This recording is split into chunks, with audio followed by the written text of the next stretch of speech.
अध्याय 26। फिर निवास स्थान के लिए 10 पर्दे बनवाना।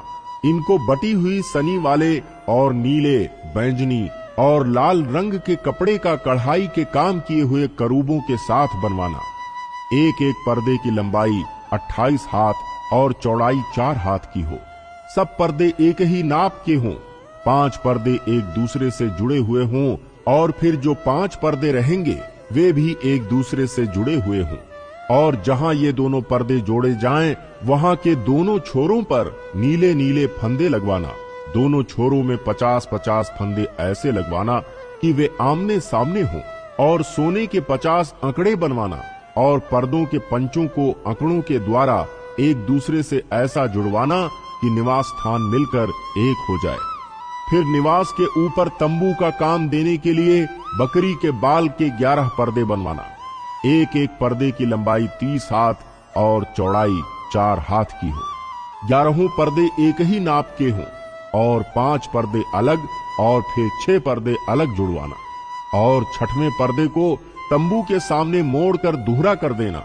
और तू 50 अंकड़े उस पर्दे के छोर में जो बाहर से मिलाया जाएगा और 50 ही अंकड़े दूसरी ओर के पर्दे की छोर में जो बाहर से मिलाया जाएगा बनवाना। और पीतल के 50 अंकड़े बनाना और अंकड़ों को फंदों में लगाकर तंबू को ऐसे जुड़वाना कि वो मिलकर एक हो जाए। और तंबू के पर्दों का लटका हुआ भाग अर्थात जो आधा पट रहेगा वो निवास की पिछली ओर लटका रहे। और तंबू के पर्दों की लंबाई में से हाथ भर इधर और हाथ भर उधर निवास के ढांकने के लिए उसके दोनों ओर लटका हुआ रहे। फिर तंबू के लिए लाल रंग से रंगी हुई मेढ़ों की खालों का एक ओढ़ना और उसके ऊपर सुइसों की खालों का भी एक ओढ़ना बनवाना। फिर निवास को खड़ा करने के लिए बबूल की लकड़ी के तख्ते बनवाना। एक एक तख्ते की लंबाई 10 हाथ और चौड़ाई 1.5 हाथ की हो।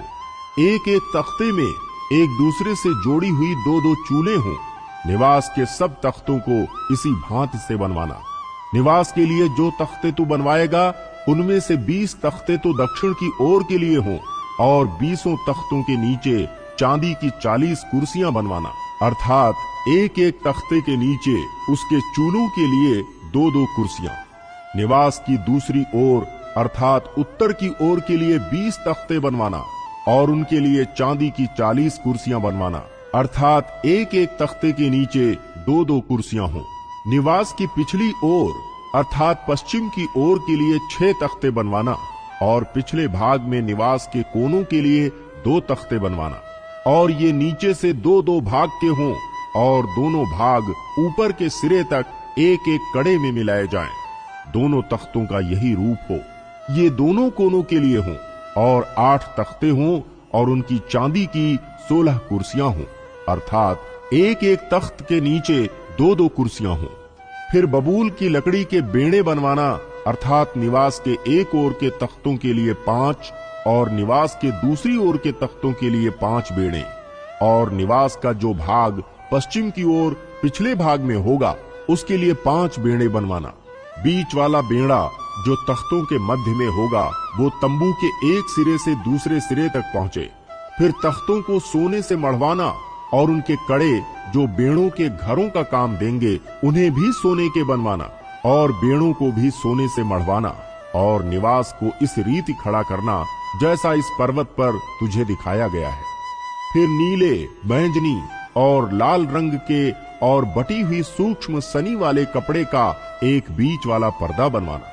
वो कढ़ाई के काम किए हुए करूबों के साथ बने और उसको सोने से मढ़े हुए बबूल के 4 खंभों पर लटकाना। इनकी अंकड़ियां सोने की हों और ये चांदी की 4 कुर्सियों पर खड़ी रहे। और बीच वाले पर्दे को अंकड़ियों के नीचे लटकाकर उसकी आड़ में साक्षी पत्र का संदूक भीतर ले जाना। इस प्रकार वो बीच वाला पर्दा तुम्हारे लिए पवित्र स्थान और परम पवित्र स्थान से अलग किए रहे। फिर परम पवित्र स्थान में साक्षी पत्र के संदूक के ऊपर प्रायश्चित के ढकने को रखना और उस पर्दे के बाहर निवास के उत्तर की ओर मेज रखना और उसके दक्षिण की ओर मेज के सामने दीवट को रखना। फिर तंबू के द्वार के लिए नीले, बैंजनी और लाल रंग के और बटी हुई सूक्ष्म सनी वाले कपड़े का कढ़ाई का काम किया हुआ एक पर्दा बनवाना, और इस पर्दे के लिए बबूल के 5 खंभे बनवाना और उनको सोने से मढ़वाना, उनकी कड़ियां सोने की हों और उनके लिए पीतल की 5 कुर्सियां ढलवा कर बनवाना।